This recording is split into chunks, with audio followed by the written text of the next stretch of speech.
आकाशवाणी नागपूर. रेवती जोशी आपल्याला ठळक बातम्या देत आहे. महाराष्ट्रातील देवस्थानांच्या हक्कांचं संरक्षण आणि त्यांच्या मालकीच्या जमिनीवरील अतिक्रमणं दूर करण्यासाठी नियोजित महाराष्ट्र देवस्थान इनाम निर्मूलन अधिनियमाच्या वर्तमान प्रारूपाला स्थगिती देऊन सुधारित प्रारूप करण्यासाठी महसूल विभागाचे अतिरिक्त मुख्य सचिव विकास खारगे यांच्या अध्यक्षतेखाली उच्चस्तरीय समिती स्थापण्याची घोषणा महसूल मंत्री चंद्रशेखर बावनकुळे यांनी केली आहे. आगामी डिसेंबर महिन्यातील विधिमंडळ अधिवेशनात अंतिम कायदा मंजुरीसाठी आणला जाईल. उन्हाळ्याचा वाढता कडाका आणि पाण्याचा वापर यामुळे अकोला जिल्ह्यातील प्रमुख धरणांच्या पाणी पातळीत मोठी घट झाली आहे. जलसंपदा विभागाच्या ताज्या अहवालानुसार काटेपूर्णा आणि वान या दोन प्रमुख मोठ्या प्रकल्पांमधील पाणीसाठा वेगाने कमी होतोय. दरम्यान सध्याच्या हवामान अंदाजानुसार किमान 15 जूनपर्यंत विदर्भ, मराठवाडा, खानदेश आणि मध्य महाराष्ट्रातील काही भागांमध्ये दुपारनंतर ढग आणि विखुरलेल्या स्वरूपाच्या मेघगर्जनेसह वादळी पाऊस पडण्याची शक्यता आहे. मात्र हा पाऊस व्यापक क्षेत्रात पेरणीसाठी पोषक ठरणार नाही. शेतकऱ्यांनी सध्या पेरणीची घाई करू नये असं आवाहन हवामान खात्याच्या वतीनं करण्यात आलंय. किमान 12 जूनपर्यंत राज्यातील अनेक भागांमध्ये कमाल तापमान सध्याप्रमाणेच 40 अंशांच्या वर राहण्याची शक्यता आहे.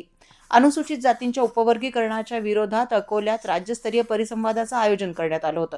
या परिसंवादात माजी समाज कल्याण मंत्री राजकुमार बडोले, राष्ट्रीय चर्मकार महासंघाचे राष्ट्रीय अध्यक्ष बबनराव घोलप यांच्यासह विविध सामाजिक संघटनांच्या पदाधिकाऱ्यांनी राज्य सरकारच्या उपवर्गीकरणाच्या निर्णयावर जोरदार टीका केली. नागपूर जिल्ह्यातील 222 गावांमध्ये 3240 महिला बचत गटांच्या माध्यमातून 37,850 महिलांना संघटित करण्यात आल्याची माहिती महिला आर्थिक विकास महामंडळाच्या सूक्ष्म पतपुरवठा संमेलनातून पुढे आली आहे. 1659 बचत गट वर्ष 2026-27 मध्ये नव्याने कर्ज घेण्यासाठी पात्र ठरल्याची माहिती महामंडळाचे वरिष्ठ जिल्हा समन्वय अधिकारी नरेश उगेमुगे यांनी दिली. मॉरिशस इथे आयोजित 7व्या अक्षर विश्व मराठी साहित्य संमेलनाचं अध्यक्षपद नांदेडचे ज्येष्ठ कवी देविदास फुलारी भूषवणार आहेत. मॉरिशस इथे येत्या 23 ते 29 जून दरम्यान हे संमेलन आयोजित करण्यात आलंय.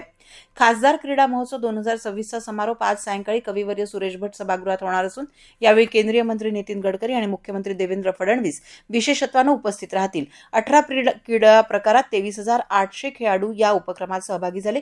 विजेत्यांना 57 लाख रुपयांची बक्षिसं आणि 571 चषक प्रदान करण्यात येणार आहेत.